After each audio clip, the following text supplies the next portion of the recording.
नमस्कार दोस्तों, मैं हूं लोकेंद्र सिंह और क्राइम तक में आपका बहुत बहुत स्वागत है। और कैमरे पर मेरे साथ हैं सुरभि।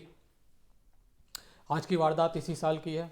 अब हालांकि साल जो है वो एक दिन बाद बदल जाएगा और बहुत सारी लोग बस ये दुआ कर रहे थे कि कैसे भी ये 2020 गुजरे और 2021 का आगाज़ हो, क्योंकि ये साल पूरे दुनिया के लिए बुरा गया और बहुत सारे लोगों के लिए तो निजी तौर पे बहुत ज़्यादा बुरा गया है। तो बहुत सारे के सारे लोग जल्द से जल्द इस साल से छुटकारा पाना चाहते हैं। और ये वारदात भी इसी साल की है। तारीख थी 18 फरवरी 2020। जगह थी हल्दिया। ये हल्दिया के पास में झिकुर खली एरिया है, वहीं पे हुगली जो नदी है वो बहती है। और वो ये झिकुर खली जो है एक घाट की तरीके से है। तो 18 फरवरी की सुबह करीबन 4-5 बजे कुछ जो मॉर्निंग वॉकर्स होते हैं वो अपना मॉर्निंग वॉक करने के लिए निकले थे और उन्होंने देखा कि ये जो झिकुर खली वाला जो घाट वाला एरिया था, यहाँ पे दो जगह पे आग लगी हुई थी।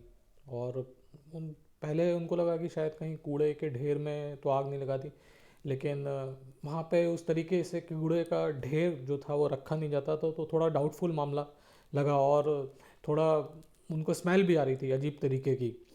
तो जब स्मेल भी आ रही थी और मामला थोड़ा डाउटफुल लग रहा था, तो जो भी मॉर्निंग वॉकर्स थे वो पहुँचे उसके पास और उन्होंने पास में जाके देखा तो वो वाकई में घबरा गए, क्योंकि जो दो चीज़ें जल रही थी वो दरअसल में दो लाशें थीं। और जो दो लाशें थीं वो उनको देख के ऐसा लग रहा था कि मुश्किल से बामुश्किल 15-20 मिनट पहले ही इनको आग के हवाले किया गया है। और उनमें से एक लाश की जो हालत थी वो बहुत ज़्यादा बिगड़ गई थी और उसको देख के पहचान नहीं हो पा रही थी कि ये किसी मर्द की लाश है या औरत की लाश है। लेकिन जो एक दूसरी लाश थी उससे देखकर साफ तौर पे जाहिर हो रहा था कि ये जो लाश है वो किसी महिला की लाश है। अब जो लोकल्स थे और भी इकट्ठा हुए, पास में नदी थी, वहाँ से पानी लाए ये लोग और जो लाश थी उनके ऊपर पानी वानी डाला और जो आग लगी थी उसको बुझाया और पुलिस को भी इन्फॉर्म किया। जो दुर्गाचक पुलिस थाना की ये जुरिस्डिक्शन था उसमें आता था।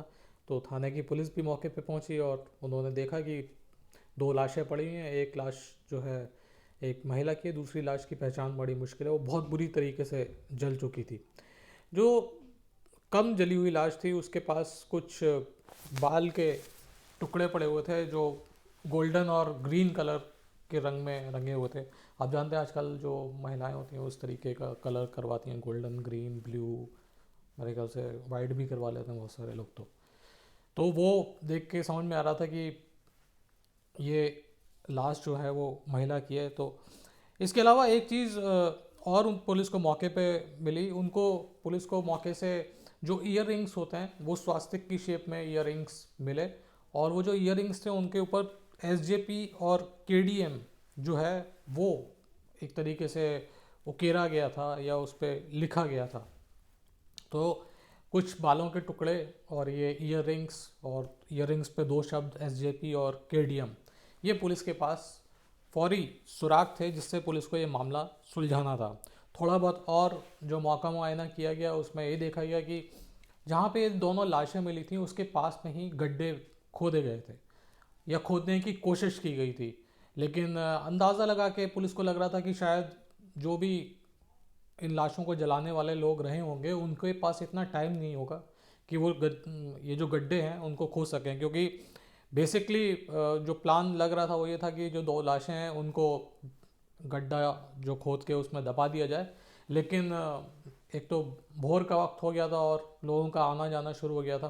तो जो भी कातिल थे इन दोनों के, उनके पास इतना मौका नहीं मिला कि वो जो लाशें हैं उनको गड्ढे में दबा सकें और गड्ढा खोद सकें। यानी थोड़ा थोड़ा गड्ढा खुदा हुआ था, लेकिन इतना गड्ढा नहीं खुदा हुआ था कि दो लाशें उसमें दबाई जा सकें और फिर उसको भर दिया जाए और किसी को पता भी ना चले।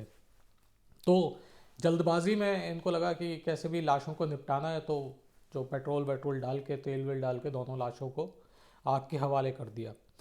अब क्योंकि मामला दो डबल मर्डर का था तो जाहिर सी बात है पुलिस जो थी वो बिल्कुल एक्शन मोड में आ गई और 13 पुलिस वालों की एक टीम जो थी वो बनाई गई और ये बनाने के बाद तफ्तीश करने शुरू करी गई। लाशों को पोस्टमार्टम के लिए भिजवाया और इनिशियल पोस्टमार्टम रिपोर्ट जो थी उसमें पुलिस को बड़ा चौंकाने वाली चीज़ें सामने आई। एक तो ये कि जो लाशें थी उनको जब जलाया गया था वो दोनों जिंदा थी, यानी दोनों महिलाएं जो थी वो जिंदा थी।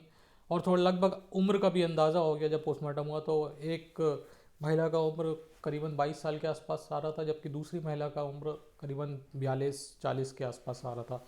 तो ये सारी चीज़ें पुलिस के पास थी लेकिन अभी तक लाशों की पहचान नहीं हो पाई थी और सबसे बड़ी चुनौती जो थी वो पुलिस के सामने यही थी कि किसी भी तरीके से जो लाश हैं उनकी पहचान हो। इसके लिए तमाम पुलिस ने जितने भी ईस्ट मिदनापुर डिस्ट्रिक्ट या फिर उसके आसपास की जो डिस्ट्रिक्ट्स थी या फिर ये जो दुर्गाचक थाना है उसके आसपास का जो थाने हैं उनसे संपर्क किया और उसमें देखा गया कि मिसिंग कंप्लेंट्स जो हैं क्या वो लिखाई गई हैं। तो पुलिस को इस तरीके की कोई मिसिंग कंप्लेंट जो थी वो नहीं मिली और लगभग 1-2 दिन बीत गए थे लेकिन पुलिस के हाथ इनिशियली बिल्कुल खाली थे। अब पुलिस ने सहारा लिया सोशल मीडिया का और ये जो लाशों की तस्वीरें थी वो सर्कुलेट करना शुरू किया। इसके अलावा जो उम्र थी वो भी उसमें लिखी गई बतौर इन्फॉर्मेशन के और इसके अलावा जो ईयर रिंग्स मिले थे उनका भी थोड़ा एक ब्यौरा दिया गया, उनकी भी फ़ोटोग्राफ्स जो थी वो सर्कुलेट की गई और काफ़ी जद्दोजहद जो थी पुलिस ने करी और आखिरकार पुलिस को पता चला कि ये जो दो लाशें हैं वो माँ और बेटे की हैं। माँ जो है उसका नाम रमा डे था और जो बेटी है उसका नाम रिया डे और ये न्यू बैरकपुरा 24 परगना डिस्ट्रिक्ट की रहने वाली थी ये दोनों। तो अब पुलिस ने इन्वेस्टिगेशन शुरू की, जो भी सामने आया था उससे पूछताछ करी और इस तरीके से पूछताछ करते करते पुलिस इन दोनों जो माँ बेटी थी उनके मकान पर जाके पहुंच गई। जब ये मकान पे पहुंचे तो आसपास के लोगों से इन लोगों ने पूछताछ करी तो बताया कि माँ बेटी जो थी अकेली रहा करती थी, बेटी कहीं और रहा करती थी। इस तरीके से बताया कि शायद बेटी शादीशुदा थी, जो बात मोहल्ले में लोगों को मालूम थी। लेकिन उन्होंने बताया कि 4-5 दिन से ये दोनों जो माँ बेटी थी वो गायब थी और फ़ोन नंबर भी दोनों के मोबाइल नंबर जो थे वो भी पुलिस को प्रोवाइड किए पड़ोसियों ने और पुलिस ने मोबाइल नंबर से पता करना शुरू किया कि ये किस किस के संपर्क में थी। थोड़ा उनका जो सोशल मीडिया का प्रोफाइल था यानी फेसबुक या फिर व्हाट्सएप वगैरह उनको भी एक तरीके से रिट्रीव किया गया और उसमें भी देखा गया कि क्या क्या कॉन्टैक्ट थे, किस किस से संपर्क में थी। तमाम जो सुराग जहाँ से भी मुमकिन हो मिलना वहाँ पर पुलिस ने अपनी अप्रोच करी और जब पुलिस ने अप्रोच करी सीडीआर निकाली गई, कॉल डिटेल रिकॉर्ड माँ की भी निकाली गई, बेटी की भी निकाली गई। तो उसमें जो लास्ट जो उनकी लोकेशन आ रही थी वो हल्दिया दुर्गाचक के इलाके में आ रही थी और उसके बाद उनका मोबाइल था वो स्विच ऑफ हो गया। लास्ट कॉल जो थी वो भी एक सद्दाम नाम का एक बंदा था उसको की गई थी और उसके बाद से ही ये जो मोबाइल था वो बंद हो गया था। और इसके अलावा जब पुलिस ने और जो सीडीआर है उसको खंगाला तो उसने देखा कि जो लड़की थी रिया, हाँ रिया डे, और उसकी माँ जो रमा डे, वो दोनों ही ये जो सद्दाम नाम का बंदा है जिसका फ़ोन नंबर था उस पर लंबी बातें हुआ करती थी, फ्रीक्वेंटली बातें हुआ करती थी और काफ़ी एक तरीके से कहा जाना चाहिए कि बहुत ज़्यादा एक दूसरे से ये लोग बातें किया करते थे। अब पुलिस ने ये सद्दाम जो था उसके बारे में पता करना शुरू किया तो मालूम चला कि ये जो सद्दाम नाम का लड़का है 29 साल इसकी उम्र है और शादीशुदा है ये, और ये पेशे से कॉन्ट्रैक्टर है यानी ठेकेदार है। और भी तफ्तीश करी गई तो मालूम चला कि जो रिया डे थी यानी रमा डे की बेटी वो लिव इन में सद्दाम के साथ पिछले 1 साल से रह रही थी। अब सद्दाम को पकड़ा गया और उसको पूछा गया, थोड़ी सख्ती करी गई तो उसने फिर कहानी बताना शुरू किया। उसने बताया कि मेरी जो रिया डे है उससे मुलाकात फेसबुक पे हुई थी और ये जो मुलाकात थी वो पहले मैसेजेस में बदली, फिर फ़ोन नंबर एक्सचेंज हुए और फ़ोन नंबर एक्सचेंज होने के बाद मिलना जुलना शुरू हो गया और मिलने जुलने के बाद दोनों ने एक दूसरे के साथ रहना शुरू कर दिया। रिया डे को ये नहीं मालूम था कि ये जो सद्दाम है ये शादीशुदा है, इसने अपनी जो शादी की बात थी वो उससे छुपा के रखी और उस को वो लगातार भरोसा देता रहा कि मैं तुमसे शादी करूँगा एक ना एक दिन। और जब एक साल हो गया, यानी 18 फरवरी को इनकी लाश मिली थी, तो ये 2018 फरवरी से ही एक साथ रह रहे थे और लगातार जो रिया डे थी वो सद्दाम पर शादी का दबाव बना रही थी। और इसी बीच इसकी शादी की खबर, सद्दाम की शादी की खबर जब दोनों माँ बेटी को लगी तो इन लोगों ने सद्दाम को हड़काना शुरू किया कि अब तुम्हारे खिलाफ हम लोग मामला दर्ज कराएंगे, जिस तरीके से तुमने मेरी बेटी का शारीरिक और मानसिक शोषण किया है, रेप का भी मुकदमा दर्ज होगा, बाकी की भी जो धाराएं हैं वो भी तुम्हारे ऊपर लगवाई जाएंगी। या तो तुम उससे शादी करो या फिर जेल जाने के लिए तैयार हो जाओ। इस तरीके की बातें जो रमा और रिया थी उसने सद्दाम को बोली। और ये जो सद्दाम था ये एक तरीके से सांप छछूंदर वाला मामला हो गया था कि ना निकला जाए और ना बाहर निकाला जाए। तो उसको समझ में ही नहीं आ रहा था कि क्या किया जाए। अब उसको लग रहा था कि अगर रिपोर्ट दर्ज करवा दी रेप की तो लंबे वक्त तक ये जेल में जाएगा, पीछे से बीवी बच्चों को कौन देखेगा, क्या होगा। और दूसरी तरफ ये था कि अगर शादी कर लेता हूँ तो घर वाले क्या कहेंगे, बीवी क्या कहेगी, घर में एक तरीके से कलेश हो जाएगा, या फिर वही है, बहुत सारे प्रोन्स एंड क्रोन्स उसने तोले नापे, सोचा उनके बारे में। और उसको लगा कि सबसे बेस्ट आइडिया ये है कि दोनों को ही निपटा दिया जाए, क्योंकि उसको ये लग रहा था कि इन दोनों का कोई ऐसा पीछे से पूछने वाला या उनकी खोज खबर लेने वाला कोई ऐसा शख्स नहीं है। जिस तरीके की उन दोनों की, रमा और रिया की रिश्तेदारी थी, उसमें बहुत ज़्यादा लोग कंसर्न नहीं थे। इस तरीके की बातें जो थी सद्दाम को मालूम थी और यही बातें जो थी उसको लग रहा था कि अगर मैं इस तरीके से इन दोनों को गायब कर दूं या इन दोनों का कत्ल कर दूं तो हो सकता है कि ये मामला दब जाए और जो माँ बेटी हैं उनके बारे में कोई पूछताछ या कोई इंक्वायरी करने ना आए। तो इसने जो 18 फरवरी को जब लाशें मिली थी, इसने 17 फरवरी की शाम को इन दोनों को, माँ और बेटी को बुलाया और इनको बोला कि चलो आप आओ हमारे पास और हम लोग ये जो मसला है इसको बैठ कर सुलझाते हैं। दोनों को उसके ऊपर विश्वास था, उनको ये नहीं मालूम था कि इस तरीके की साजिश उसके दिमाग में चल रही है। और वो विश्वास कर गए और उनको लगा कि शायद हो सकता है इसमें अकल आ गई हो, तो शायद कोई रास्ता निकल आए। तो ये दोनों माँ बेटी पहुँच गई सद्दाम के यहाँ पे।